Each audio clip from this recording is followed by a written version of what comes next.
Hello, friends. So, this week's episode is an interview with my friend Derrick Zaworski, and I'm doing kind of a pre-on show here, real quick, just to kind of bring you up to speed, because we had a conversation before I did the actual intro, and there were some interesting things in there. So, I wanted to make sure that was included. But I didn't want to just jump right into it. So, I hope you enjoy this interview, and thanks for listening.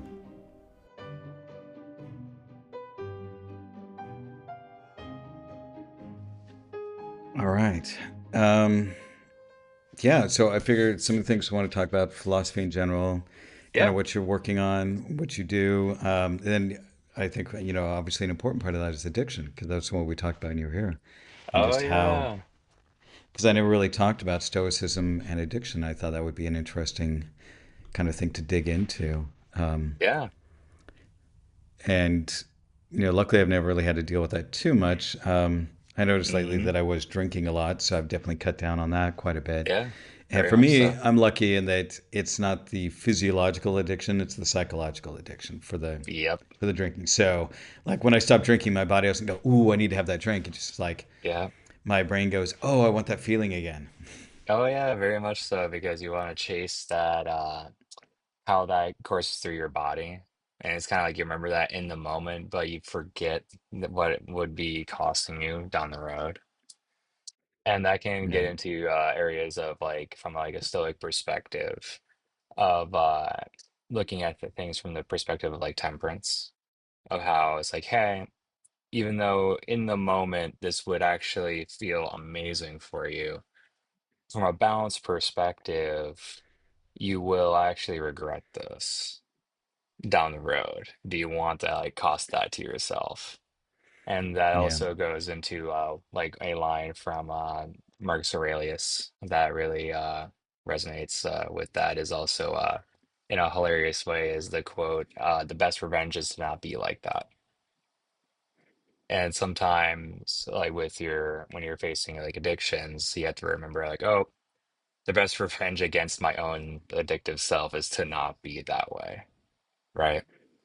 And yeah, kind of take in that mode of like control and focus over your life. And whether that's like recognizing in your mind that, hey, if I keep going with this, it's not actually going to be good for me in the long run. Or like, hey, if I keep going like this is going to affect those around me as well, which I've experienced in the past, like with my various shenanigans with that. yeah, yeah, very much so. All right, well, let's go ahead and do the introductions, since we already had a little bit of a discussion there. Yeah, yeah, yeah.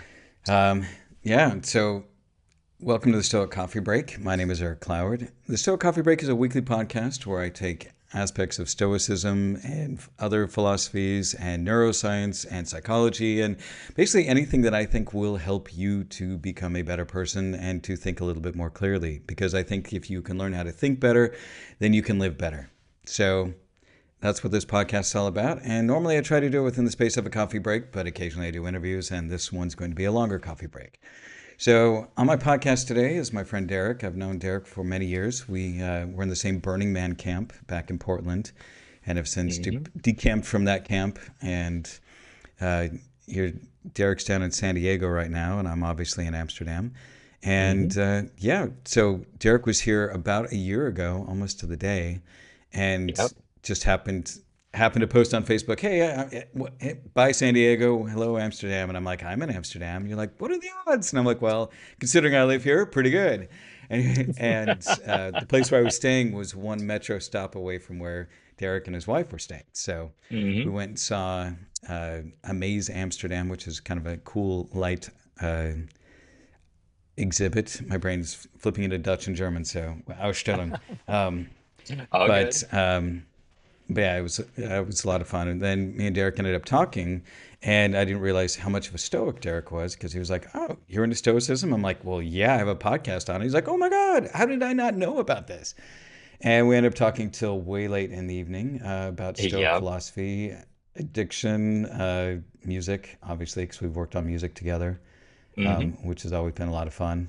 And yeah, so I decided that it would be good to get Derrick on this podcast. And I think we're going to cover a lot of topics. So now that I've kind of introduced you, go ahead and fill in the gaps and introduce yourself and what you Yeah. do. And what you're about. Sounds good. Howdy, everybody. My name's Derrick. Like Eric and I, is he said, we go back many, many years where we were in the same Burning Man camp together, and like we kind of were formed our friendship there, and it went from there. And for me, like what I do is during like the night and other times, I run a record label by the name of Road Tripping Records. And I'm also a musician that creates and produces a halftime drum and bass, and neuro hop. And then during the day, I'm one hell of a tech geek. And so I'm working in all the different tech fields during the day. And in between that, to help me through life, I'll be studying a lot of philosophy, mainly Stoicism, with like the greats like Marcus Aurelius or Seneca. And then I'll tangentially go into other philosophies as well that are in the same types of vein. Sometimes the joke I'll make is that Stoicism is very, very spicy Roman Zen. It just has a little bit more Yep. fun. Yep. Yeah, I always when people are like, this is very similar to Buddhism, and I'm like, yeah, Yeah. Stoicism is basically Greco-Roman Buddhism. Yep. You know, Very much so. same same ideas, different words, a little bit different endings, but not too far different. Yep. For the Buddhists, it's about calming the mind to reach Zen. For the Stoics, it's about logically rationalizing your mind so you reach those Zen states. So Yep. Absolutely. just slightly different approaches, but I think they're very complementary. And I think that anybody Mhm. who studies one really should study the other, at least tangentially, because they are incredibly helpful. Very much so. So so what was it that drew you, or kind of what got you into Stoicism? Honestly, what really got me into Stoicism was as I was kind of like, because I like to research philosophies, I have since I was a kid, where I'd be looking at like different types of religions or different theologies. And in my later years, what actually I stumbled across was probably an entry point for a lot of people, is I actually stumbled across Ryan Holiday. And I was like, okay, let's watch this, see where this goes. And that was like a good 6, 7 years ago. And at the time, I was really kind of like going through a massive transition in my life.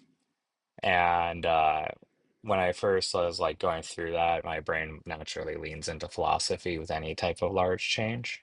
I'm like, okay, so I'm going through this, like, what actually be a philosophical tool that could help me in life at this moment? Because philosophy is very much like giving you that set of life tools you might not otherwise think about.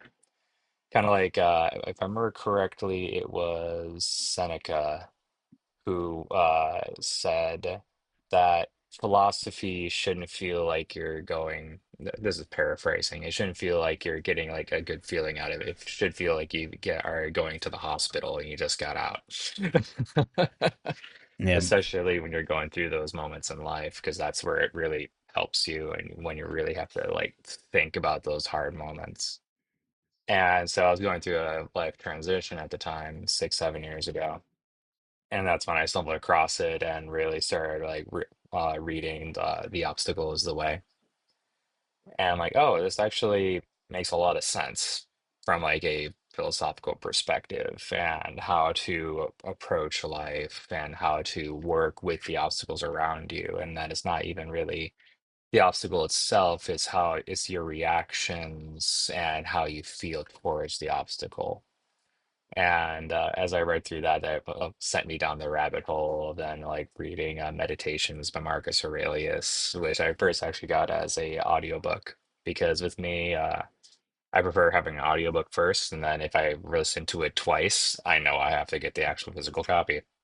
And I ended up listening to it twice in a row really quickly, being have my mind kind of blown by just the simplicity of the writings, especially because it's like you're listening to, when I was with the audiobook, it felt like listening to the musings of this emperor Marcus, who's just trying to get through all the plagues, famine, and war of ancient Rome. and also like deal with the high pressures of where he is at in his station. And also the philosophy that came through that actually helped him from his teachers, whether that be Zeno, Seneca, or I always forget the very his first. Oh, Cato, the younger. And And don't that's forget kind of like where that Epictetus, because started. he actually, Nope. yeah, he actually mentions Epictetus in the opening. It's like, thanks to Rusticus Yep. for lending me his copy of Epictetus. And I was like, oh, I Yep. mean, here's a slave being mentioned by the emperor saying, thanks, slave. Yeah, seriously. Like, and it is immortalized like for all time at that point in his diary. Yeah. Yeah. And for me, it was, I heard Tim Ferriss talk about uh, William Irvine's book, Mm, A Guide to the Good Life, The Art of Stoic Joy. mhm. And which I think is hilarious because I was listening to Tim Ferriss a week or two ago on his latest podcast, and he mentioned the book, and he totally mangled the title, and I'm like, Oh no. dude, that was the book that you told me about that like got me into Stoicism, and you forget the title and saying it. He said it was one of the books that changed his life, and I was kind of like, Tim, so disappointed. But But I'll forgive you for long range, but I'm disappointed in you at the same time. exactly. But yeah, it was the thing that got me into it because Hmm. first Tim said this book changed my life. Second, the art of Stoic joy. I was like, Stoic joy. What the that that doesn't make any sense. I Because I didn't know Stoicism was a philosophy. So I was like, okay, Yep. I'm gonna I'm gonna do this. And so I bought the book, read through it once, and it didn't quite click for me. And then so I think it was, and I thought I had bought it in 2016. I went back and looked at my Amazon thing, and I actually bought it in 2011. Mm, And but I bought the audiobook I think in 2016, and then I listened to it and was like, and then like things started clicking. It was like, oh yep. man, everything started clicking for me. And then I think I listened to the audiobook twice, and then it was just like, okay, this is really starting to click in my head. And then I bought Obstacle is the Way, and then I also bought Ryan Holiday's Daily Journal thing. Hmm. And uh, I think it was then in 2018 was when I started the podcast because I was like, okay, I want to practice making a podcast. What do I want to talk about? And Stoicism Right. was what I was writing in the journal in every day. So I'm like, okay, I'll do this. And so I just started talking about Stoicism. And I did it just to practice making a podcast. I'm like, I'm just going to Yeah. do this as a practice. And so then when I want to start my real podcast, I'll know how to do it. Yep. And then it turned into a thing. So Oh God, yeah. I remember you when we were talking about it when I was over in Amsterdam, how it kind of started off as just a 5 minute a day practice, kind of like how you do like a morning or evening reflection in the Stoic philosophy, where you're like, hey, I'm going to reflect on the day, or I'm going to like reflect on how I'm going to tackle this day, and kind of applying that same type of focus, discipline, or focus like a Roman. You can then do that every day with your Stoic podcast, which you absolutely crushed for like all the way till now. And it's like, yeah, which I really admire that discipline, man. It's like something it that's was really crazy should because be I did. practiced. Yeah, it was wild because I did 137 days in a row because Jamie, my ex partner, was like, Hmm. okay, you can't quit until you do at least 100 episodes. And I was like, okay. Because you're like, you start things and you quit them. I'm like, yeah, you're right. And so I, uh, so I did 137 days in a row. And as it got more and more Hmm. complex, I'm like, okay, I'm going to turn this into a weekly one. And then, you know, that that way I could dig deeper into it and take the time to really write it out rather than just like, here's this little nugget. It's helpful, but I want to dive a little bit Right. deeper. Um, and now it's just turned into a weekly one, and then I have videos and everything, so it's gotten more complex. I've moved on with it, Beautiful. but yeah, yeah. But that opening was really, because people are like, so how do you actually apply this stuff in your real life? Because implementation of anything is challenging, and I'm Very like, much well, I so. kind of cheat. I kind of cheat. And they're like, well, how do you cheat? And I'm like, well, I have a podcast on it. And because I'm always thinking about it and writing about it and talking Yeah. about it and producing all this content and everything about it, it becomes my default way of thinking. And so it's really Yep. just, so that was one way that really helped me to do it. But even then, I'm still not perfect with it. Like this last Nope. year has been a real struggle. And I've had some days where I've struggled with some depression and anxiety and other things like that. Oh But yeah. I found that Stoicism gives me a floor, like like I can go this far, but I'm Here's gonna like hit the bottom. here's the And line. Like right here, you're gonna smack yeah, into that floor and bounce back off of it. exactly. But also at the So I same think that's time, what's really though, helpful. like at the same time, though, it's like by having kind of like that philosophical bedrock, it allows you to kind of lean back on it and go, okay, I have my baseline philosophical principles that you can then Yeah, use as like a well to lean into. And the thing is about like any philosophical discipline is like even Marcus, he'd have to argue with himself to get out of bed in the morning to do the thing. yeah, It was a lot of his journaling, which is what meditations is, was a lot of him being like, hey, I should really think about this. Why am I like struggling with this? And actually like having those talks with himself to go through those moments. And it's like, hey, if the yeah, Emperor of Rome is doing that, like you're probably going to do that too. It's like a natural part of life. And it's actually a part of the action of implementing that Stoic discipline, where like, hey, you have to lean into your emotions and you have to lean into like understanding where these things are coming from, which is why it's actually the founding discipline for CBT, cognitive behavioral therapy.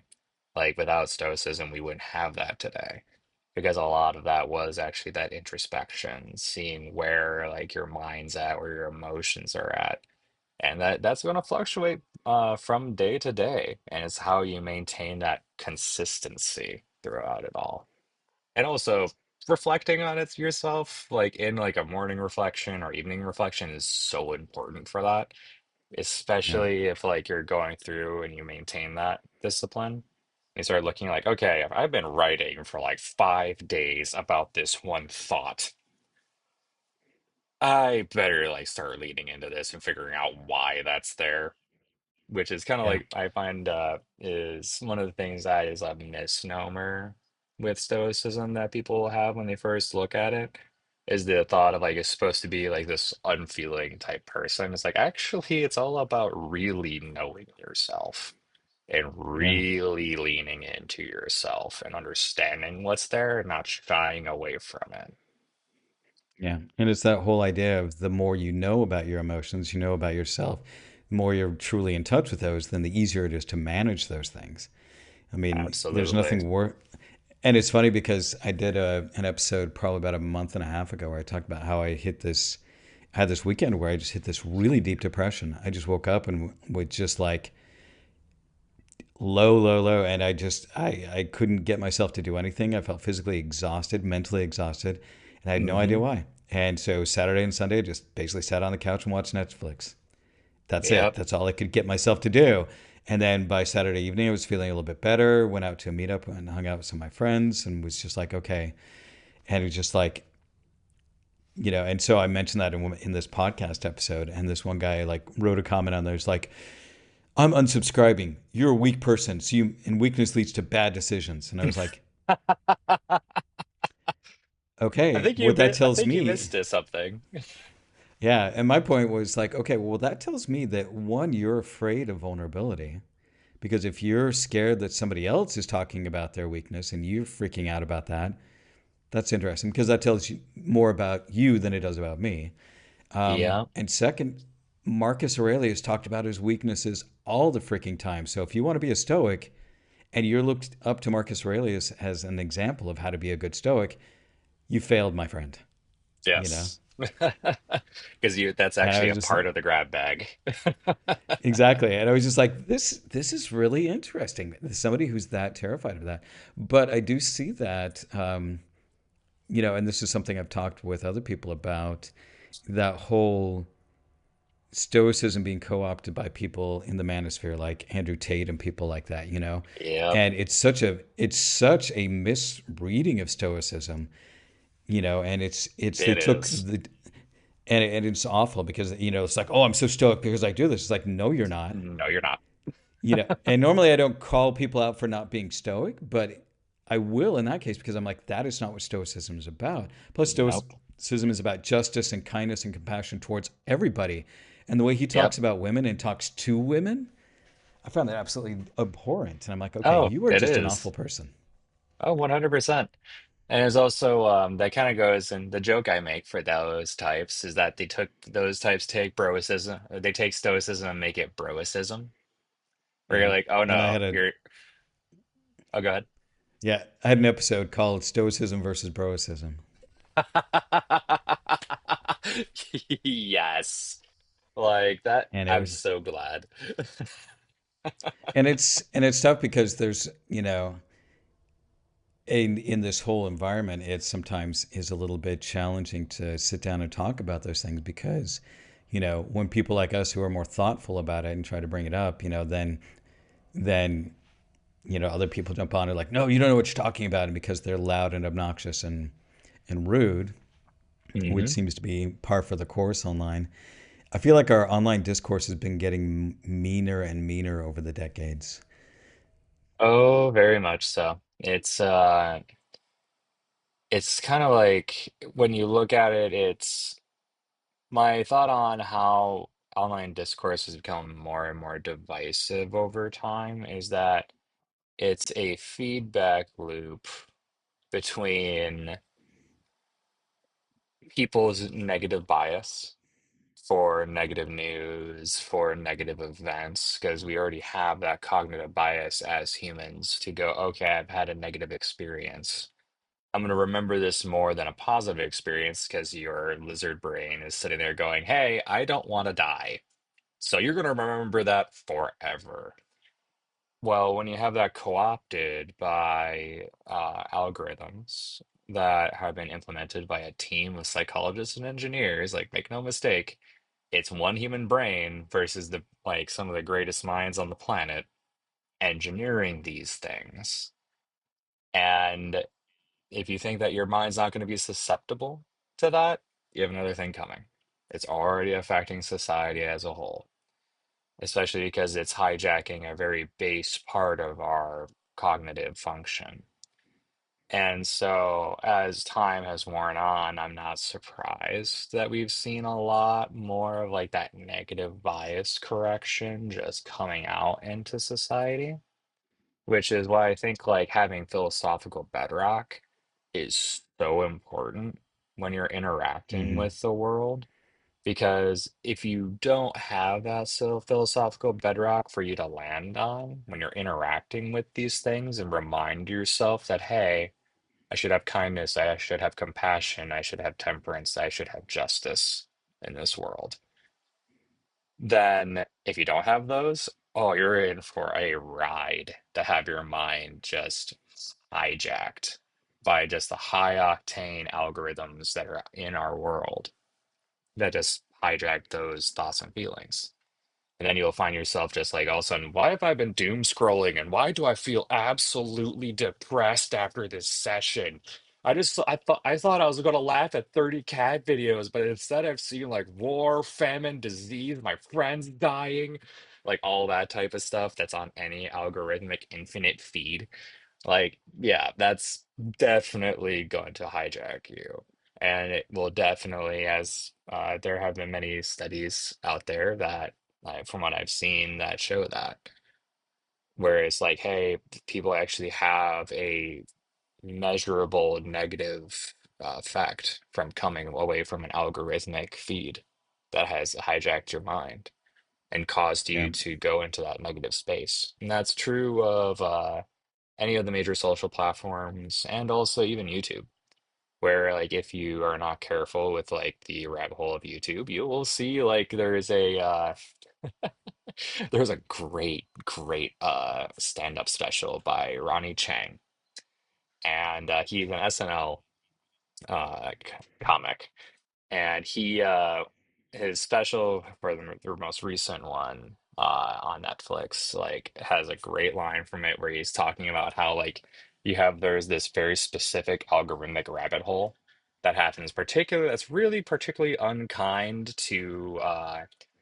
fresh males who are trying to improve themselves and are in that mode where takes them from I want to improve myself straight to 6 weeks later they're at January 6th. And it's because it goes down that manosphere rabbit hole. And it Yeah. like he makes kind of like that joke, but it's actually very real. And I've seen people go down there and it's like, oh, you didn't have the right philosophical tools to guard your mind against this. Yeah. And it's not And we even are, your own fault. yeah. And we are incredibly susceptible to peer pressure on all sorts of things, wanting to belong to community. And, Hmm. you know, and the thing is, I was listening to something the other day. I think Ezra Klein was talking to somebody. I wish I could remember who it was, but he talked about how we often assume that the other side, whatever that other side might be, the people we see in opposition to us, whether that's politically or philosophically or Hmm. whatever, just don't, they're either stupid or they don't have the right information. Yep. And, and so we have a hard time seeing how they could be so dumb in their belief. That's the way we look at it. It's like, how can you be so idiot, so stupid? You're looking at the wrong news. You're looking at all these things. And it's Right. like, well, but even so, I mean, I was thinking about this and I was like, okay, no, it's that they have a belief system that they've set up that works for them, and that is, it's not, and they think the same thing about us. Yeah. They think the same thing about you, because otherwise, if they didn't, they'd just be on your side. Yep. So I had to kind of pause and think about that. I'm like, okay, because I grew up in the Mormon church and I believed it Yep. for a long time. And then, but it still took me decades to finally reconcile and get out of that and reach that Yeah. point where I could, first off, look at evidence that was, showing that the church had lots of problems. Oh And yeah. especially doctrinally, even though I felt like it, I would find problems and I would just try and gloss over them because I'm like, oh no, it's just a misunderstanding, or the cognitive dissonance, the double Yeah. bind that comes with that. Oh, very much um, so. Where your brain starts trying to rationalize the overarching theology that's been placed on you. And like yeah, especially when that's when you've been like in there for so long and that's your dogma. You don't realize it yeah, yet. yeah. And so once I finally, I reached that point where my ex-wife was like, I'm not going to church anymore, it doesn't work for me, it's, you can still go if you want. And for that, the whole time we had been married, I'd been on and off in the church. Like I would go for a Hmm. year and then not go for a year. I decided I'd rather be out cycling. So I started doing that. And then after a few months, she was like, so when are you going to officially leave? And I'm like, I don't know why this is so hard. What is this? And I couldn't figure out why it was so hard. And then she gave me this book by Martha Beck. And her dad was Hugh B. Nibley, who was the chief apologist for the church for like 50 years. So basically, Oh church wow. royalty. Yeah. So church royalty in that aspect. And she ended up leaving the church. And she documented her whole journey and just basically uncovered a lot of the dirty laundry about the church that I had no idea about. Hmm. And I went, "Oh, okay. One, it's very tribal. This is my tribe. This is my clan. So that's one reason why Yeah. it's hard to leave. Two, once I started understanding a lot of the dirty laundry, I was like, oh, so the church was based on a bunch of lies by a con man and a pedophile. Yep. Okay, I can leave. I gave this an honest try, and the reason why it doesn't work is because it's based on lies. And there are good Yep. things about the church. I mean, a lot Sure. of the core principles I think are great, and the way that they focus on the family are great. But there's just a lot of pressure and a belief in a dogma that I don't find to be true. And so Nope. and so so people are like, well, have you found another church, or would you ever come back? And I'm like, I can't unsee what I've seen. I can't make No. myself believe something that doesn't make sense to me. I never did. Nope. Not at all. Especially because like it's kind of like that moment where you have the veil lifted in that regard, and you have that knowledge given to you. You're never going to be able to unsee that. A Yeah. great like likening to that is there's a concept in that comes from Mexico called the three Mexican deaths. Have you heard of it? Mm-mm. So, in this concept, the three Mexican deaths go, the first death is when you realize you're going to die, and you have that knowledge given to you irrevocably. You're never going to forget that. The second Mexican death is when you physically die, and you're no longer on this physical plane. And the third Mexican death is when the last person with the last memory of you finally dies on this planet. That's your third Mexican death.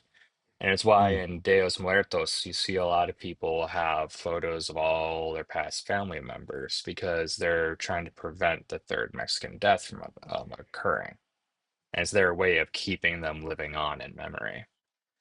And it kind of like that type of irrevocable knowledge kind of goes back to like the first Mexican death, where it's like, I can never unsee this. I know that I'm going to die, which Yeah. goes back to memento mori, you're mortal.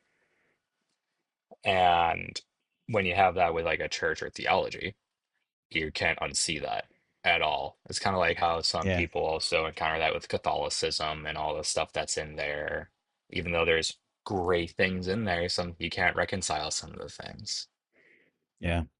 Yeah. And that's so for me, kind of bringing it back around was just the when I looked at my own my own process of, what I believed, excuse me, what I believed for so long, and what Hmm. it took for me to change that belief system.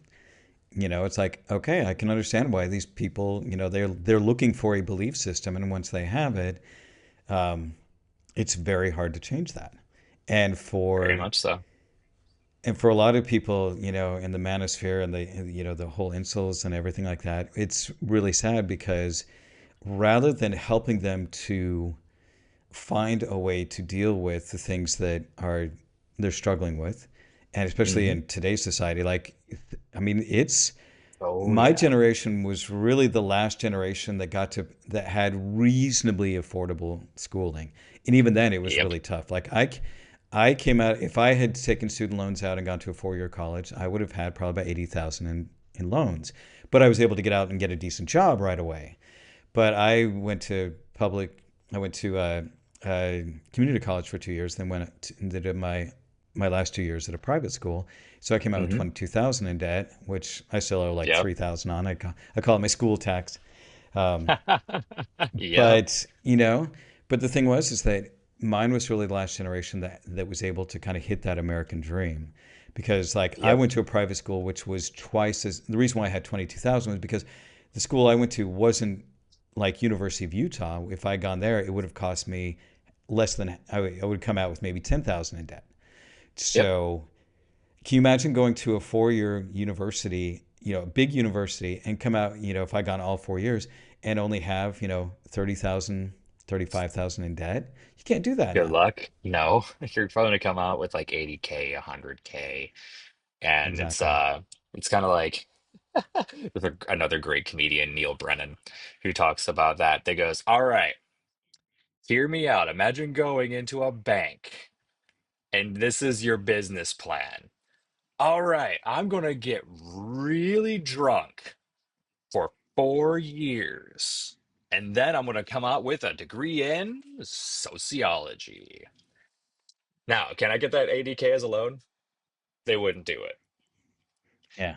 And it's kind of like that whole thing of like seeing how that's grown into like my generation, the generations that come after us.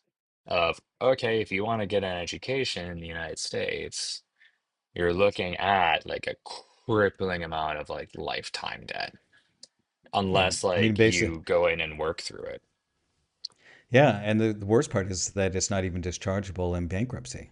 So if you, Nope, and it was a law that I can't remember if it was Reagan or somebody put in. It was, the Republicans were in charge and like, okay, we're not going to allow you to get rid of this. Companies can declare bankruptcy, but students can't. And nope. it's just like, oh. And so, I mean, I look at that and I see this despair that's going on. And so we've got all the financial issues going on. We've got all the Hmm. issues of these kids have grown up on phones, so they don't know how to be social. They don't know how to Yeah, flirt with a woman. They don't know how to charm a woman because, yeah. they're used to if everything's on demand, they can just, well, why can't I get a girl on demand? And but This you should be know, right here. I should be able to swipe right, right. yeah, I should be able to just swipe right and she shows up and I get my girl. And it's like, no, you have to work for it. And that You do. ability, I mean, I really appreciate Scott Galloway because he talks about this a lot. And I don't know if you follow Hmm. him, Professor G. And No, he's I just don't. like the impetus for sex should be a big driver for you to go out and get your shit together. Learn how to woo a woman.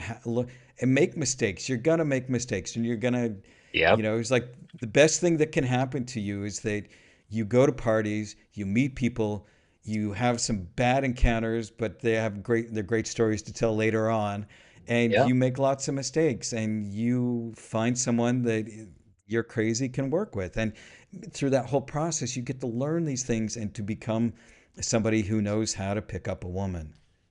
Yep. So And I it's mean, like, the other, go go ahead. ahead. Oh, I was gonna say the other side of it too is that people will forget is like, hey, not, don't forget, not only are you going out there learning how to pick up someone as a partner, they're learning how to do it too. This is a Exactly. two-way street. And so, like, fail together. That's how humans work. We've been doing it for like over, what is it, 600,000 years. We've been failing forward super hard. And that's ever Yeah. since we came through as monkeys and kept going.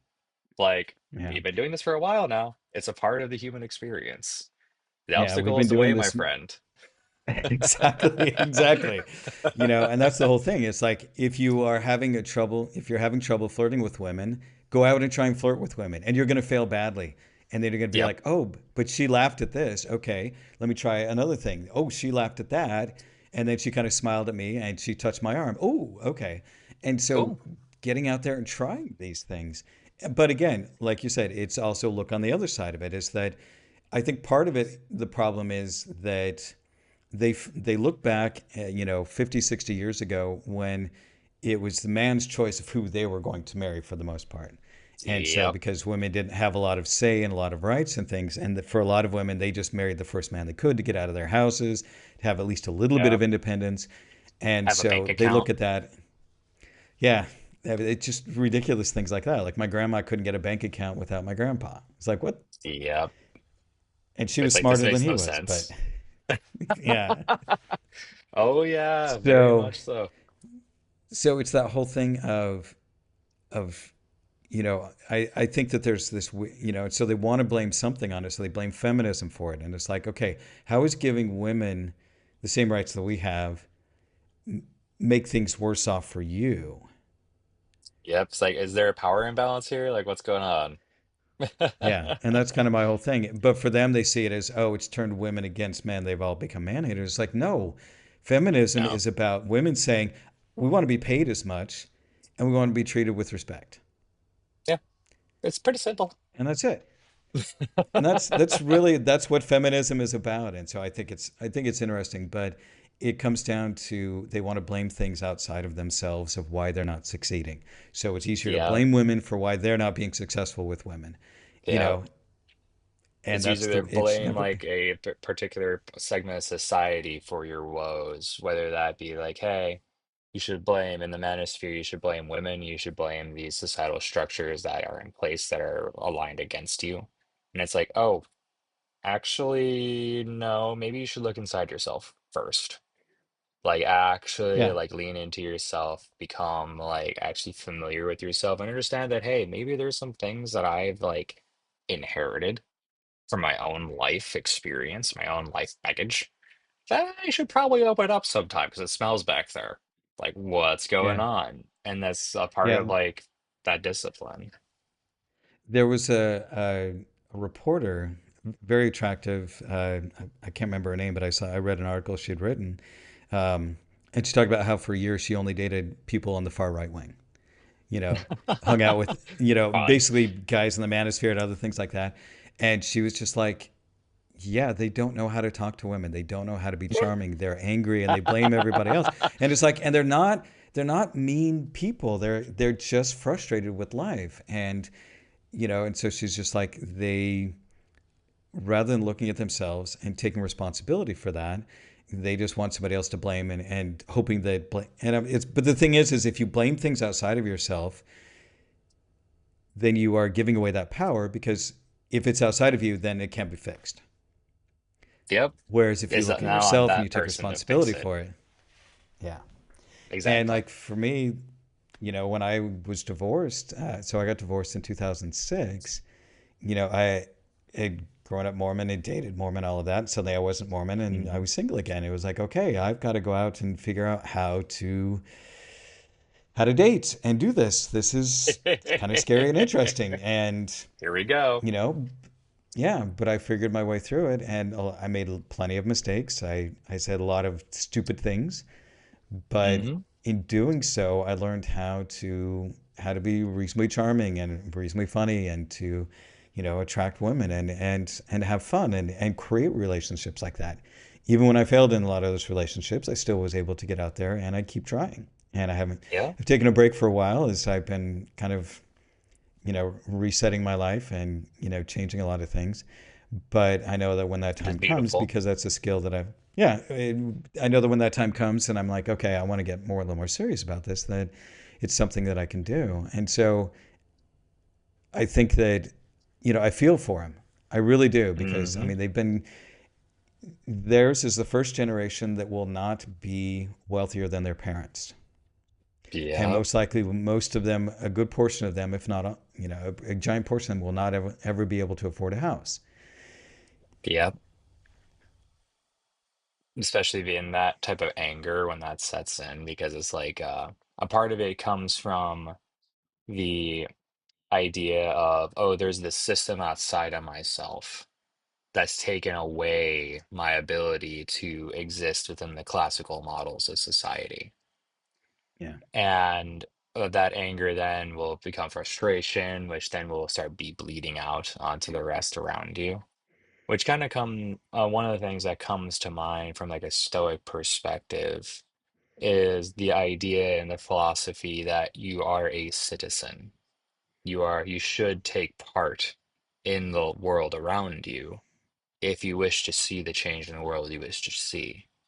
Which brings back that element of agency. Of like, hey, I actually have the power within myself if I had to look at it from the perspective of a dichotomy of control. Of, hey, this is like uh what I actually have the ability to control in my life. And one of them is I can participate in the world around me. I can participate as a citizen in society and look at what I can do in my community to affect change, however small that may be in like the grand molecular scheme of things, but it's still something you can do. And the beautiful thing about that part of Stoic philosophy is when you look at it from that citizen participation perspective, is the more people who participate and the more people who actually get involved in just their community around them, the better actually that will be made for all those who like interact with that. And so it's kind of like a part of that action-oriented part of Stoic philosophy of, hey, actually practice in the world around you. Because this philosophy is meant to be practiced. It's not meant to just be purely studied. A lot of the Stoics were all about like implement, learn from that, see what happened in your mind from implementing that, and come back, like see what happened within inside yourself and reflect on that. And by actually going out into society as a citizen and interacting with society like that, you'll actually find that you have more power than you realize to affect the world around you. And Yeah. even to the point of like, let's like go back to the manosphere example, where we're talking about, hey, we should go out and talk to people, go talk to women, go talk to those who you're attracted to, right? Yeah, part of that is you're interacting with community around you, and you're going to be failing forward pretty hard. And you're going to be reflecting upon yourself, realizing that you said something that was utterly cringe. You don't know why it was cringe, but it was cringe. So embrace your cringe, my friend, and see why you feel that way. And then Yeah. you'll come back and be a better part of society. It's just what it is. And Yeah. also, by continuing that is how we also better those around us, because then you can pass on wisdom. Because wisdom you gain from actual experience in the world around you. There's also a larger part of Stoic philosophy is actually practicing wisdom and then realizing the bits that you missed and come back and be like, hey guys, I need to like quickly talk about this now that I've sussed it out. So here's the thing. Yeah. Well, for me, it comes a lot back to the whole idea of you may not be to blame for what's going on, but you're Hmm. responsible for changing the situation. Because you can be like, oh, Yep. society's to blame, or these people are to blame, or women are to blame. And it's like, okay, so then what? Yep. Well, they should change. Good luck with that. Good luck. Go ahead, make them change, and it's that, I know they say insanity is doing the same thing over and over and expecting different results. I think insanity is expecting somebody else to fix something to make you happy, Yes. 100%. you know. I think that they both fit in with that, and so I think that the more and I thing is that as I'm talking about this, I don't want people who are listening to this who maybe find themselves in that situation to feel like I'm belittling them. I'm trying to Nope. empower them. I'm trying to help them to see that they have this control and that they have the Absolutely. ability to step up and do these things. It's scary, it's frustrating, but the thing is think of it like this. If you're a man out there who's in his 20s, or maybe even a teenager listening to this, women like leaders. And what leaders do, they don't boss people around, they lead people. They're like, hey, Yep. let's go do this cool thing. Let's try and be this. They try and step up and bring the action and bring things to happen. They Hmm. try and create their lives. They're creating things going on. They're actually taking action in their lives, which is why then people go, oh, he's doing something fun. Let's go follow him. And so be a leader, step up and create things.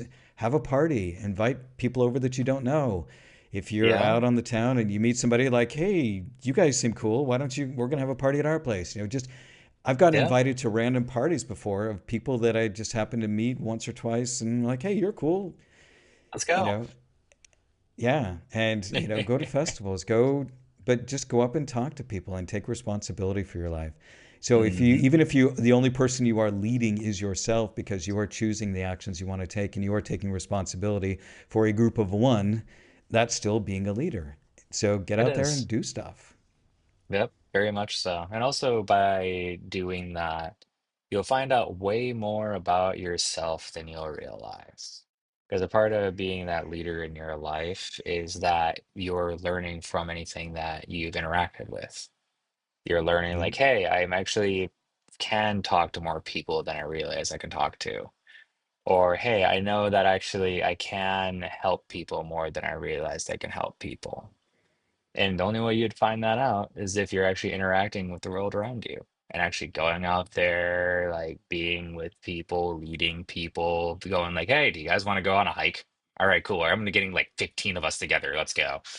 And then like Yeah. you also learn like from the interaction of how all that coordination happens, like the different personalities involved, and it makes it more of like a human wholesome experience that actually allows you to grow. Yeah. Well, the other thing it also does is it gets you out of the anger. Yes. As you start working with other people, and hanging around other people, and hopefully people who are different than you start Hmm. to see different sides of the world, and you stop being angry at the world. Because I know that Yeah. that's something that a lot of these people feel. They feel like they haven't gotten a fair shake, and so, or they feel like somebody else is to blame. It's like, you know, there are we need to stop fighting each other and make friends with as many people as we can, build coalitions, with all Yeah. kinds of different people. And that's one of the things that I love about Burning Man is I met so many different types of people from so many different places, and Yep. but it was all with a very similar vibe of just like, hey, let's try and be cool to each other, let's take care of ourselves and then take care of everybody else around us as best we can. And that was Yep. just a very much kind of how I want, I really enjoyed that tribe and that vibe.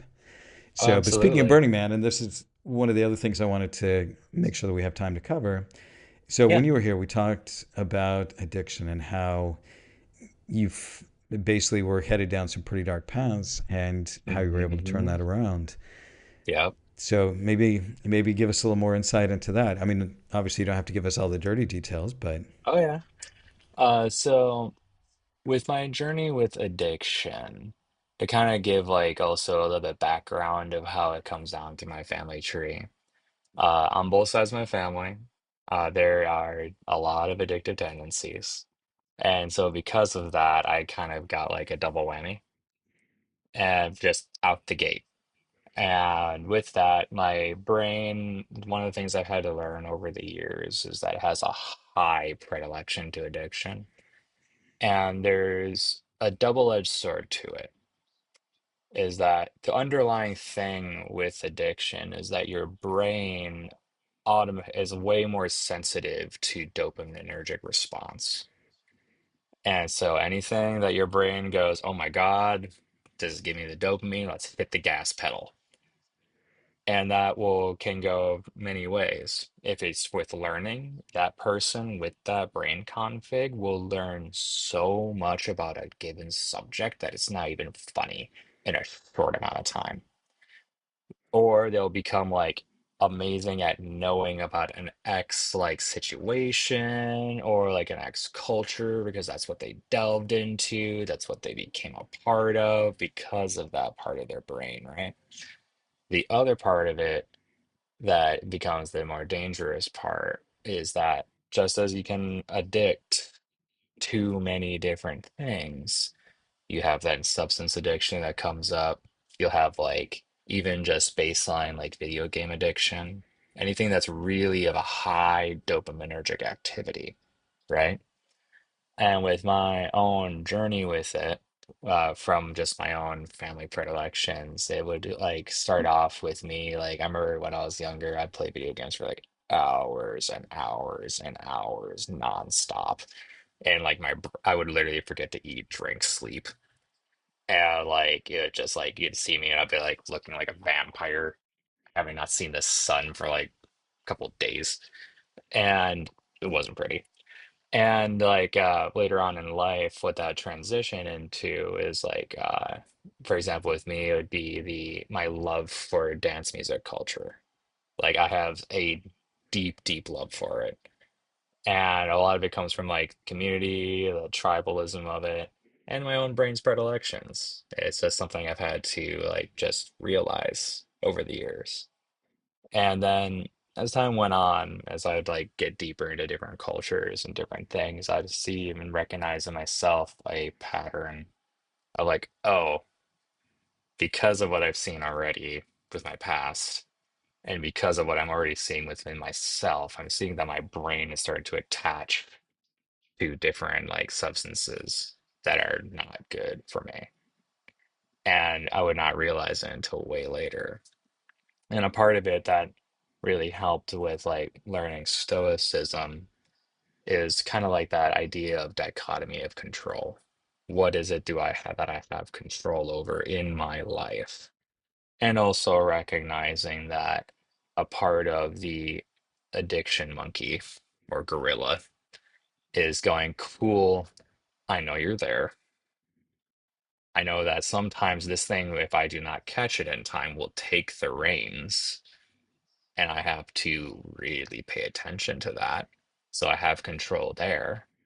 Because a part of the thing is with addiction that people sometimes don't realize is that your dopaminergic system is really good at hijacking your thoughts if you just stop paying attention to it.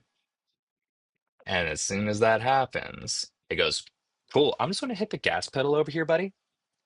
And once your consciousness returns, I'm going to be 50 miles down the road. And you're going to wonder what the fuck happened. And like, and I've also seen that with my friends too, because in the music industry and entertainment industry, you'll see a lot of those types of personalities in there, and how it's you'll see that, you'll recognize it for what it is, and sometimes you'll be able to help those people, other times not. It really just depends on the person. And a part of also kind of practicing getting through that is helping those people as well. Being like, hey, I see myself in you. I know where that is. It's not a good place. Let's see where we can go. And with my own journey in that, like with like aside from dichotomy of control, the other thing that really helped me is just the concept of memento mori. Remember, you are mortal. Because the thing is that with any type of addiction tendency, you're playing with that mortality. And you have to go, cool, in this moment, what I'm seeing around me if I continue this, will this be the death of the current me? Because there's not only just the physical death, there's also the death of the person you were before. And if you let something take over you, it will completely reshape you as a human. And you have to be able to recognize that and go, cool, this particular death, I might not want to go through. Because there are some good ones where, hey, you get new knowledge, you get reborn as a person. We've seen this countless times in history where someone goes through like a near-death experience. And all of a sudden they come out the other side like, yeah, I'm a new human. I don't need that. Or like with me, I had a couple of realizations at one point where I'm like, if I keep going, I'm going to die like really quickly. Yeah. I need to just remove myself and go. Because if I don't, I'm not going to be here. And like that's just something you have to recognize. And it's a very potent realization of like when you have mortality show up for you in a very, very rude way and go, hey, buddy, how you doing? So I've been lurking in the back this entire time. Are you sure you want to go right now? And then that completely reshapes your view. And like having gone through that and also come out the other side from a couple of different ones, suffice to say, uh, it's kind of like you become very, very familiar with your own just mind's predilections because you'll actually like be able to feel in your head. You're like, oh, now that I'm very familiar with my addictive tendencies and like high octane just triggers for that, you can feel it in your brain when all that kicks on. Or else you're like, oh, wow, like now that I'm familiar with this, I feel that dopaminergic rush. I feel that kick in. Do I want this around this particular thing? Is this healthy for me? Because I know if I let loosen that grip and that discipline and focus, things can get hairy if it's unhealthy for me.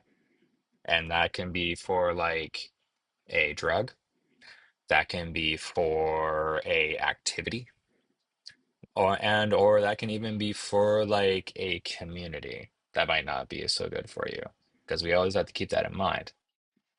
And like the other part of it is like that I've also had to like really get familiar with over the years is I have ADD. It's just a thing. And a part of that is that ADD also increases your predilection to addiction because of its more high octane dopaminergic systems. There's a thing with it that's called interest-based nervous system. So, an interest-based nervous system is where someone with this particular brain config, uh, when they're interested in something and it increases all of their dopaminergic systems, it allows them to really get into something if they're interested because all of their dopamine fires, their brain's there, all that stuff. But as soon as it's not something that's interesting to that person's nervous system, good luck having it fire. And that can also come into play of like, hey, I'm kind of like depressed, right? Because nothing's interesting to me. I am bored, right? And then that person, because they have a lower dopamine in their body, will go into a depression cycle. They'll just be sitting there because their muscles are not getting as much as they need, all of that stuff. And like that, when that you couple that with like substance addiction, as an example, it becomes pretty dangerous because then it's like, oh, how do I operate, right? Without doing X, Y, and Z and Z, whatever it may be for that person's particular 411. And how do they get through that, right? And having been there myself, it fucking sucks. But Yeah. you learn a lot about yourself through that. Like, I had to learn about like my own emotional predilections when like I was going through that, where I'd be like, oh, wow, like right now, I should lean into myself and listen to myself. I'm having like the one hell of an anger monkey back there. Why is that there? Like, is this literally just fueled by something? Like, is this being fueled by like a lack of chemicals? Is this being fueled by a life circumstance? Like, what is this? And without actually leaning into yourself, you wouldn't be able to figure that out. You just blame the world around you, kind of like how we are talking about earlier.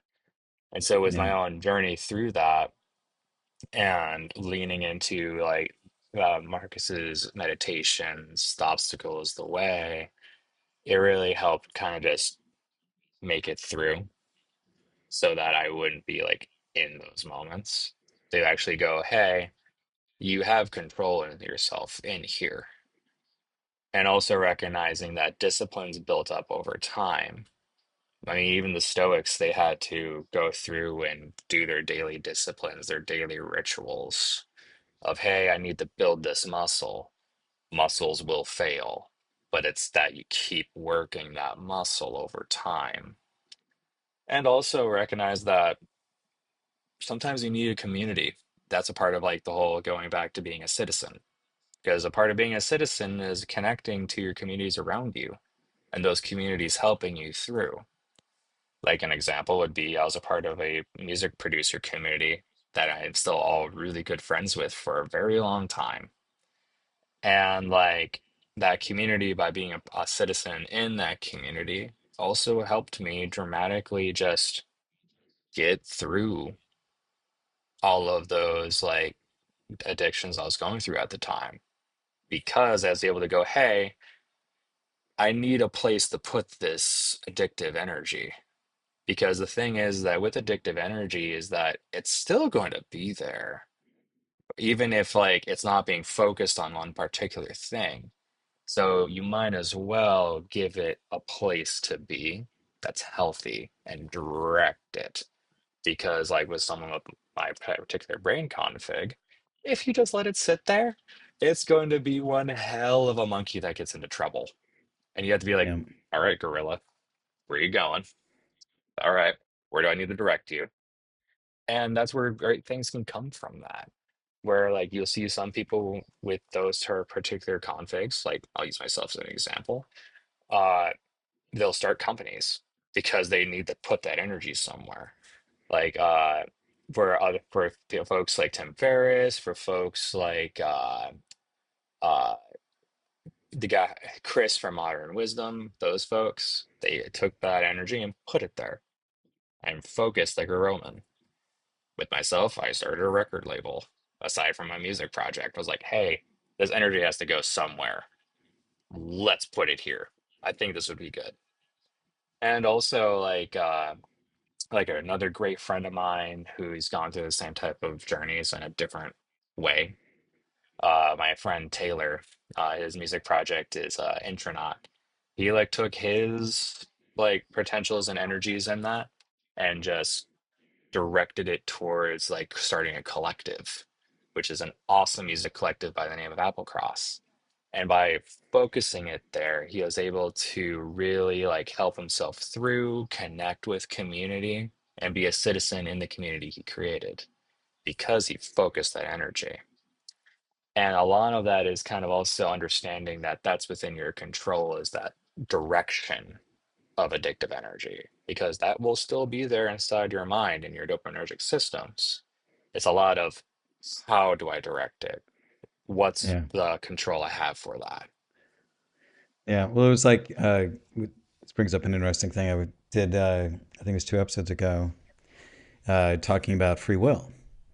Hmm. Do we actually have free will? And through some studies, they found that by analyzing the brain and having people make choices, they can actually pre-predict what the person is going to choose up to 60 or 70% before the person is Hmm. consciously aware of what they're choosing. And so, it's the idea of, well, then do we have free will or not? And, and I still kind of go back and forth on that, but I think we have a modicum of free will. And even if we don't have direct conscious origination free will of this is the thing that I'm going to do, and it may just be that we have an impulse of what we want to do, Hmm. because we're habit machines. And so we either Oh go, yeah. yes, I'm going to do that, or we're going to say, no, I'm going to veto that. And so rather than worrying about, am I originating this thing, which, if you want to get into a little bit more metaphysical on that, it's like if you think about it, everything that happens, like every thought that you had something which caused you to think of that thought. So there's always a precondition of something that happened before the thing happened. Like a causal chain, if you will. Hmm. So, and that's why people say that we don't have free will, because everything has is just an action, reaction, reaction, action, action, Right. action, action, a long chain like that. I'm like, okay, that makes sense. And then Kind of other cause people and are like, effect but logos. no, yeah, but then other people are like, well, no, I can choose what I want to think about. I can choose these things, and it's like, okay, but the only way you could choose that wasn't a in a causal chain would be pure randomness, and because you don't have control over the randomness, then you don't have free will either. So I was like, Oh so, yeah. but that was, but that's on a bigger thing, and I'm not sure how to resolve that. But the conclusion that the Stoics came down to is, look, you can't necessarily control your first impressions. You can't necessarily control the urges that you have, but you can either assent to them or you can negate them. You can veto them, Yep. or you can direct them in another way. So you basically, it's like some you approve, some you put on hold or you point in a different direction. Others you just reject outright. And Yep. that's what the Stoics came up with 2,000 years ago. It's called impressions and assent. And I was just like, Yep. so even if it's not true, and even if we do have free will, treating the impulse as something that maybe you don't originate, but it's the thing that happens. But where you have free will is in two places: one where you can veto or approve, and in the long term development of habits to put systems in place to guide you in the right direction. Like you said, you can choose that Hmm. direction you want to go. And I Yep. think that, there's the short term direction, which is yes, no on this. Then there's the long term direction, which is where let's slowly move things this way, and practice those habits that we need in order to make sure that I'm getting to where I want to go. Make sure that I don't put myself in situations where I'm tempted to do things that I know I shouldn't do because they're going to be bad for me.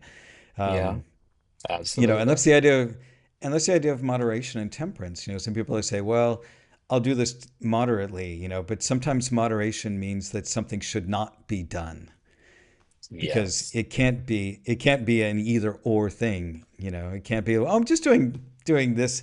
Like I saw a thing on fentanyl the other day on Kurzgesagt. If you've ever Yep. watched that on YouTube, it's a Oh, fantastic I channel. love Kurt Scott's, dude. It's so good.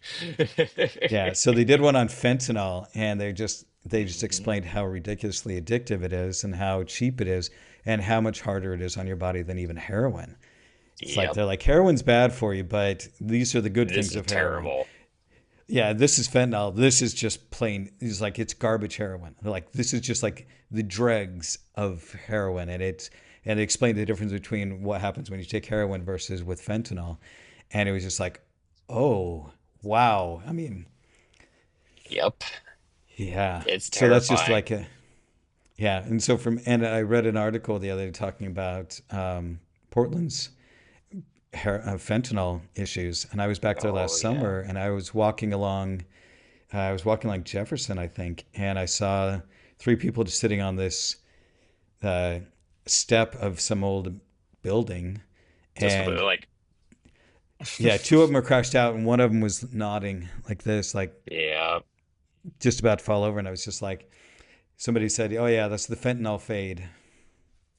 Yep. I was like, "Wow," but it's just gotten Oh really bad yeah. there, and it's really really sad. And then as things economically are challenging, and then um, as people become more disconnected from each other, as we get more and more Yeah. polarized divisively, I think that's part of why I keep doing this is that I'm trying to help people to think and help people to Hmm. realize that the things that we're missing are the things you can are the core ethical things.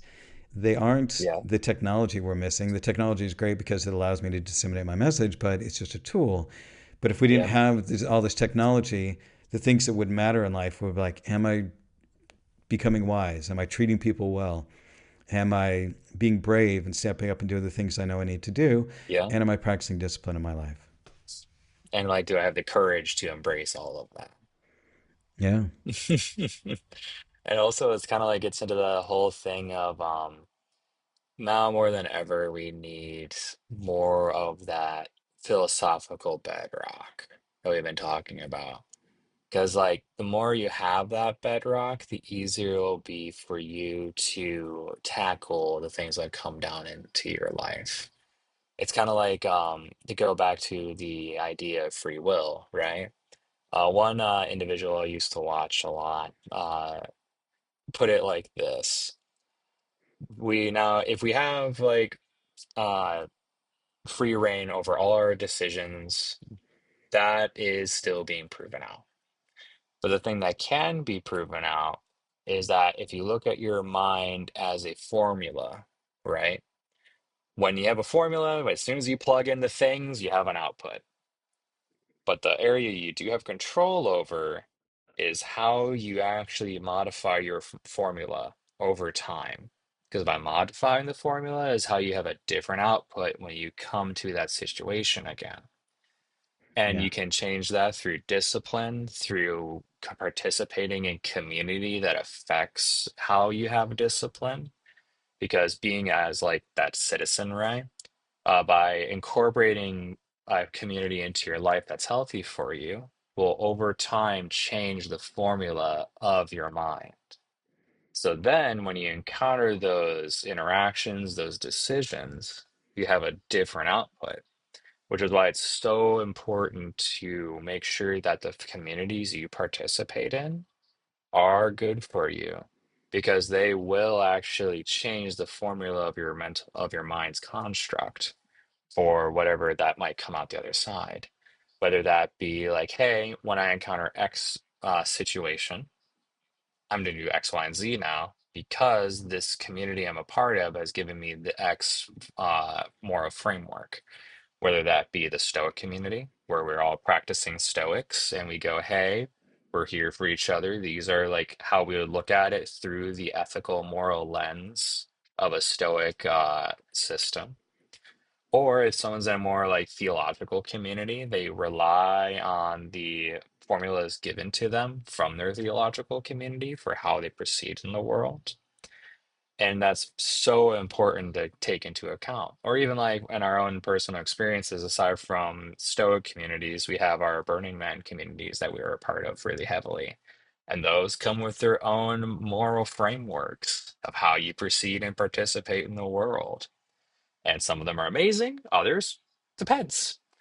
And it's Yep. still that formula that's been given to you that you choose in that moment, aside from also having that power of the veto that we have of, hey, I accept, reject, or redirect, right?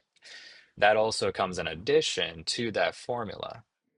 And so by surrounding ourselves with individuals, we get to also choose that as being a citizen, right? Where we go, hey, a part of being a citizen in society is I choose those communities and those people I want to be a part of my life.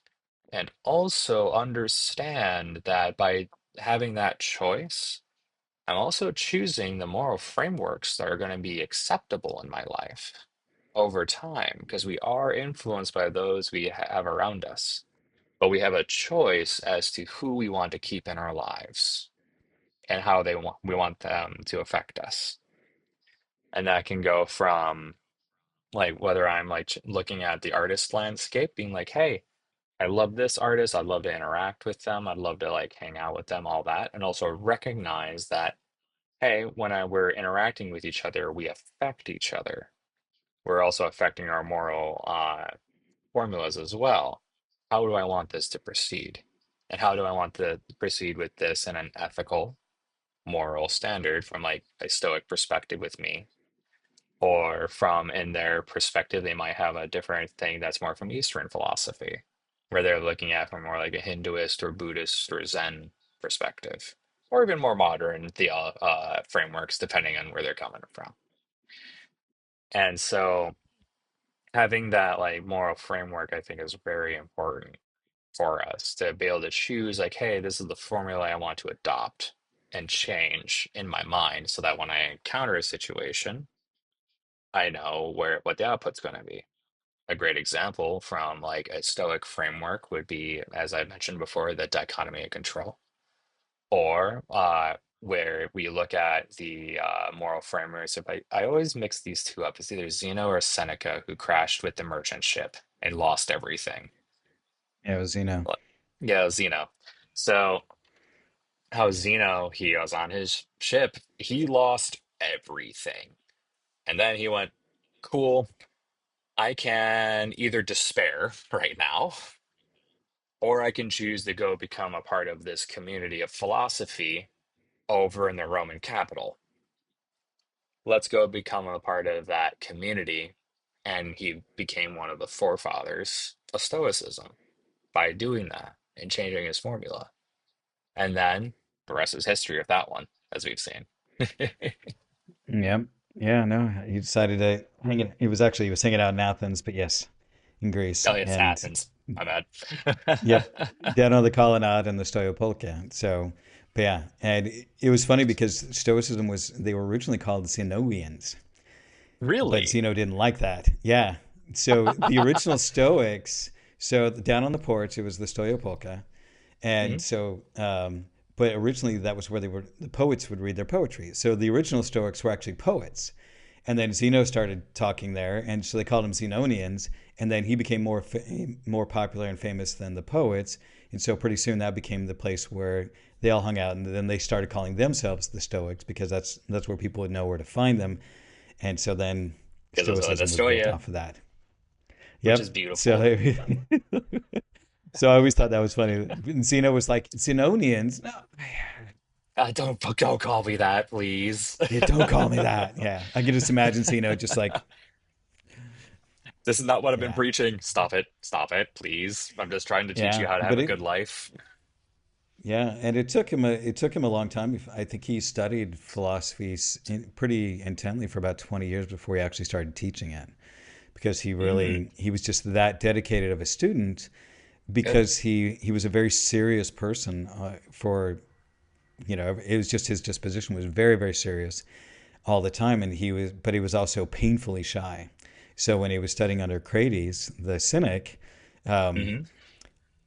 the cynics had no shame, and that was kind of their whole thing. They would just say whatever they wanted. They'd walk around like social conventions were screw this, and but so he gave him a pot of lentil soup and said, "Here, carry this through the town square." And Zeno was so ashamed of carrying this, like being seen with a pot of lentil soup just out in public, that he tried to hide it under his cloak. And so Crates took his staff and smacked it, and the lentils broke and spilled all over him. And so he ran off, and he goes, but his point was just like, "How have you been harmed? You have a pot of lentils down your legs." That's it. That's it. That's the only thing that happened to you. Did you really get harmed at all?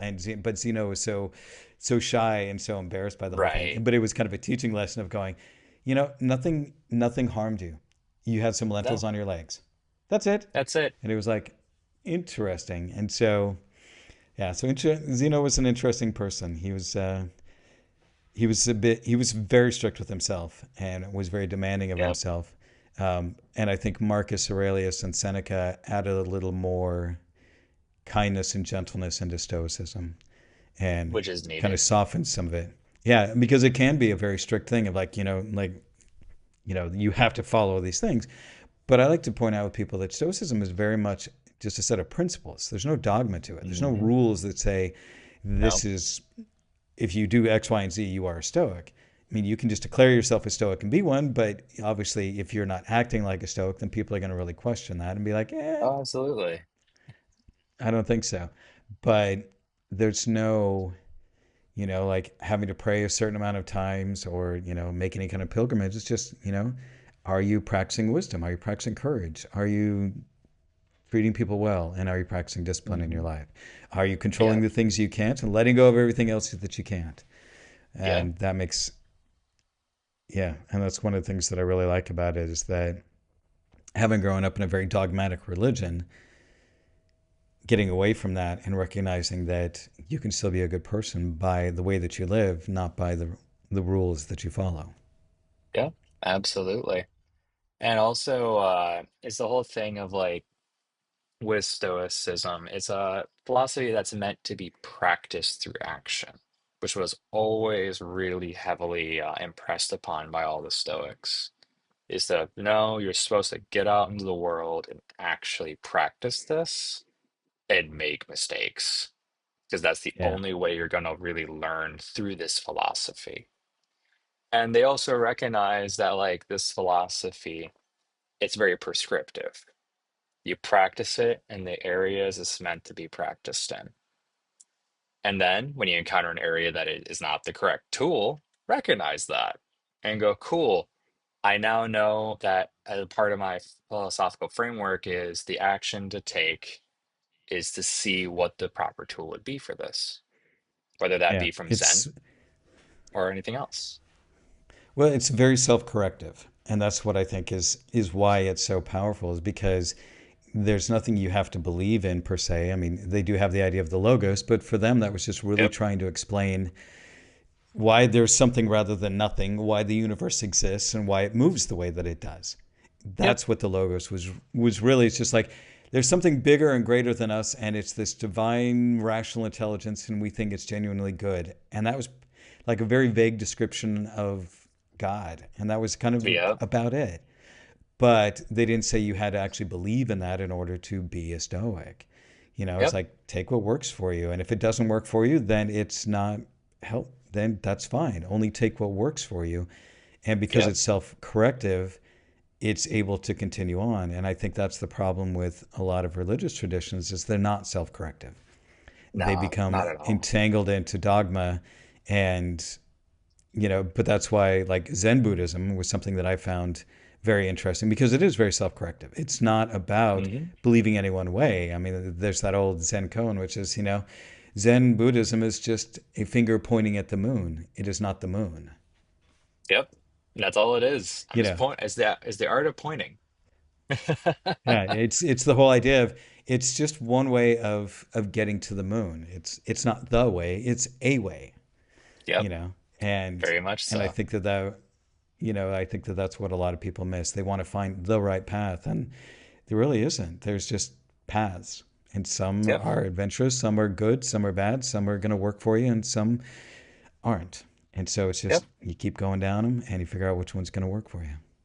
Absolutely. I mean, even in like the even in meditations, Marcus actually talks about how he's like, hey, we have no idea if the gods are actually exist. We choose to believe them or not if it helps us. For me, I'll believe they're there, but not everyone has to. Because the logos, yeah, it's a thing. It can be like rationalized with that's how it was proposed in like meditations and other Stoic literature. It's like, hey, we're trying to rationalize the web of cause and effect. Whether there's some divinity in there or not, we have no idea. Some of us in this philosophy choose to think there is. All there is go. I have no clue. And I have no clue. I'm not going to put energy towards it because I would rather put it towards something else in the discipline. And that's Yeah, how some like proceed. And others go, well, hey, I think I'm going to incorporate this into my other practices of spirituality. And it's like, okay, yeah, cool, do it. It's just a set of principles. It's literally just a framework. The beautiful thing about frameworks is that you can repurpose them pretty easily. yeah. And you can adjust them as needed and focus on the things you need more because some people are going to the wisdom part's going to be easy. They learn things very quickly and they can learn from experience. Other people, the bravery part might be something that they need to work on, and so it's Yeah. just about finding what works for you. And for me, what mostly helped was that I always felt like I was reasonably smart, but I felt like I didn't have the ability to think very critically, to be able to Hmm. pull things apart in a rational way very, very well. And so when I found Stoicism, it was kind Deconstruct of like, them. here's that tool that allowed me to like look at, like now I can look at like things like mental models. And because I've worked on that rational thinking about being able to, separate emotions from my thoughts and other things like that, then I'm able to just think a lot more clearly about things and follow those logical steps and see where causes of things happened and understanding my own behavior and why I have certain habits or certain reaction ways that I react or am reactive in certain ways. It's Yeah. like, okay, ooh, that was interesting. That struck a nerve. Why did that strike a nerve? Well, it reminded me of this, and that reminded me of this, and then there was this thing, and I can dig down and keep going down that chain. Yeah. And before, I wasn't really able to do that as well. And so Stoicism has helped me to just be able to think more clearly, and that's one of the things that I really appreciate about it. Oh, it's beautiful, especially because it kind of like gives you almost that framework to go, hey, it's okay to actually follow the chain of events in your mind. Like, follow the rabbit hole, see why you felt that way, because there's probably some stuff down there that you haven't encountered yet that your brain's going to try to pull up a Jedi mind trick and say nothing to see here. But actually, it's more like, no, speaking of direct pointing, you should look at that. That thing right there that your brain's trying to hide from you, you should lean in and figure out why it's doing that and why you got that pain point. Because it might just be as simple as, oh wow, I got that pain reaction because I all of a sudden had like I had a Bob from like 10 years ago tell me this specific line. It just stuck with me ever since. And now it's Yeah. like I'm realizing that happened. Why did I feel that at that time? And you keep following it down until you get to the root cause within your own mind. Yeah. And what you recognize is that, emotions, you aren't your emotions, one. Two, Hmm. emotions can't hurt you. And so you shouldn't be afraid to look at them and actually try to understand them and accept them for what they are. And Hmm. those two things were really, really big. And that's what Stoicism allowed me to do is be able to go, I'm scared of this thing. I don't want to look at it. And it's like, but can it hurt you? And it's like, I, I guess not. No. And a big thing for me, like a number of years ago, I was like, you know, I was trying to figure out why I needed so much validation from other people. And I Hmm. realized it was because I thought I was an awful person. And I'm like, okay, but why do I think I'm an awful person? What is so awful about me that I would need to have other people to approve of me for me to feel okay about me? That Yeah. doesn't make any sense. Okay, but what's so awful about me? I honestly don't know. What is so awful about me? Where did I get this Here I am gift of thinking I'm an awfulness awful. from? Exactly. I'm like, well, I feel awful about myself. I feel like I'm an awful person, but why? I mean, what is it that is so awful about me? And I was like, okay. So I sat down and wrote down everything I didn't like about myself. And Yep. then I looked at it and went, that's it? That's what I thought was so awful about me? This is just like, I can accept everything on this list. I may not like everything on this list, but there's nothing awful on here. And my friends struggle with the No. same things I'm struggling with. And I was just like, wow. And so I do that exercise now with some of my coaching clients. I'll be like, write down everything you don't like about yourself and then go over that list and ask yourself, can I accept this thing about me?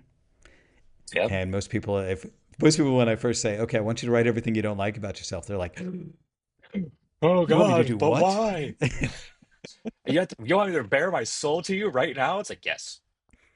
Show it Well, to it's me not because even it's to not as me, it's just ugly. to them. Yeah. Yep. And then when I tell them to do that, and sometimes I'll just, like with some friends, I've done that where I'm like, okay, tell me something you don't like about yourself. And they'll be like, oh, this thing. And I'm like, okay, tell me another thing. Tell me another thing. Tell me another thing. And I'll be like, but can you accept all those things about you? And they're just like, well, I said, one, because either A, it's true, or B, you Hmm. believe it's true. So why not accept reality? Yep. Oh, that's a good point. I'm like, you don't have to like it, and you don't have to love it, and you don't even have to change it. You just have to accept that that's who you are. And Exactly. there's almost this relief of like, oh, I can relax around that oh. now. And for me, like one of the things I talk about with people, I'm like, when you think that way, though, when you notice those things about yourself that you don't like, and you accept them, then you are aware of them. So the next time that somebody points that out, or you're in a situation where you happen to notice it, like say that you think you're a selfish person, maybe not all the time, Yeah. but at least some of the time, and then you're in a situation where somebody goes, you're being kind of selfish, and you're like, wait, am I being selfish? Huh? Because I know I can be selfish, and I've been selfish in the past. then it's possible that I am being selfish. So you can actually look at it without being offended by it because you Yeah. have acknowledged that you can be selfish. And then you can look at it rationally and go, well, yeah, okay, I am being selfish. Or no, no, I'm acting totally fine. I don't think I'm being selfish this time. And I'm okay Yeah. with what I'm doing. But unless you acknowledge that you can be selfish, then you can't even see the situations where you are being selfish when they're being pointed out to you. Yeah, very much so. Because it's kind of like you have to be able to see the own formulas within your mind. Because if you don't know Yeah. they exist, then they just rule you. And it's kind of like by taking that moment to actually look inside of yourself to identify those like just hidden pathways, you'll actually be able to recognize when those happen. I'll use myself as an Well, example with like addiction. I have to really look at that and recognize that's there. Or and like say, hey, that exists. Cool, I now know that it exists. I acknowledge that it exists. And by doing that, you actually have more power to look at your own framework within your own formulas to go, hey, now that I know it's there, I know how all these other ones will start functioning and be able to actually lean into that. Or go, actually, no, that's actually not being triggered right now. This is totally fine. Just like with, oh, am I being selfish?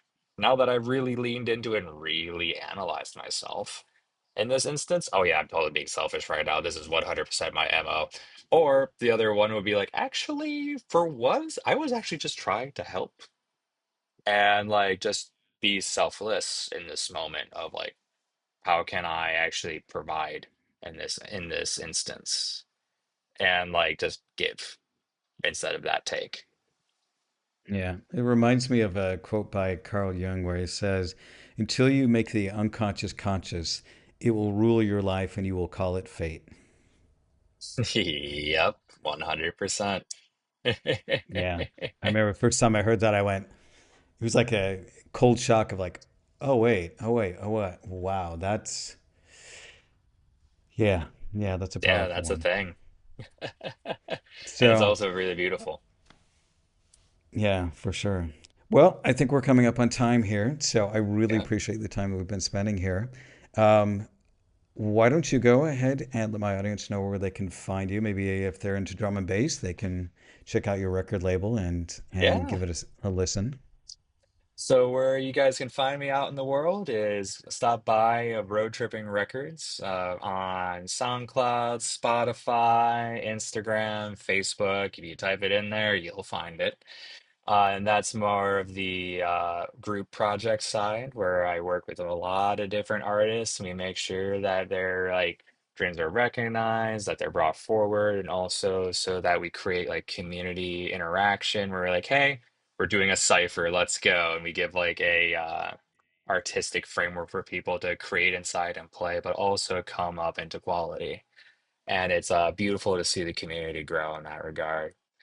And then on the other side, if for my more personal project, you can find me over at Blunter S. Wompson, like Hunter S. Thompson, but Blunter S. Wompson.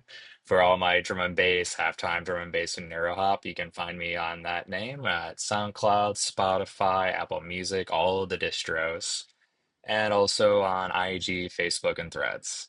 And if you want to like find more like YouTube content, hop over to Road Tripping Records on YouTube. You'll find all of our videos there, along with actually short casts of some of our artists. Nice. Well, Derek, it was great catching up with you. And I hope that another year doesn't have to go by before we talk or hang out at some point. So, Well, hey, keep an eye out for October because I'll be coming through for ADE, so I'll have to link up. all right, sounds good, man. All right, take care, man. Much love. It was a pleasure. Will do.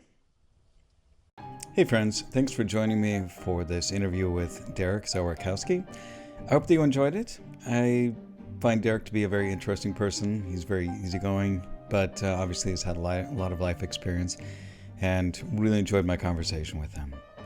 Also, wanted to put a shout out for my book again. If you haven't purchased it, it is Stoicism 101. You can find out more about that at my website. You can also follow me on all the different social media applications, and you can find those on my website as well at stoic.coffee. As always, be kind to yourself, be kind to others, and thanks for listening.